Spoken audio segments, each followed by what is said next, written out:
Ya, setelah resmi dilantik, pejabat Bupati Bolang Mongondo Jusnan Mokoginta mengatakan pengentasan kemiskinan, pengendalian inflasi, serta Pilkada 2024 akan menjadi fokus pertama kerja di Kabupaten Bolang Mongondo.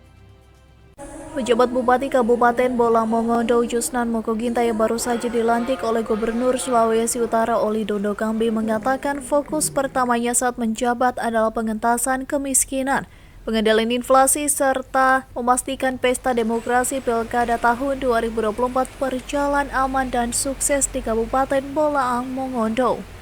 Tentu yang paling prioritas ini adalah seperti yang disampaikan tadi oleh Pak Gubernur Utara, yaitu bagaimana kita memprioritaskan masalah-masalah penanggulangan kemiskinan ekstrim, inflasi, kemudian masalah yang sekarang lagi kita kejar-kejar adalah masalah stunting.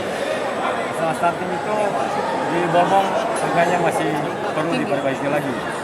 Yang paling penting pada tugas-tugas sebagai seorang penjabat bupati itu adalah bahwa kita harus melakukan upaya terbaik agar pelaksanaan Pilkada tahun 2024 itu bisa berlangsung dengan sukses. Tentu tugas sebagai seorang penjabat bupati akan selalu berkoordinasi dan harus didukung oleh seluruh jajaran pemerintah daerah Bolang Mongondo.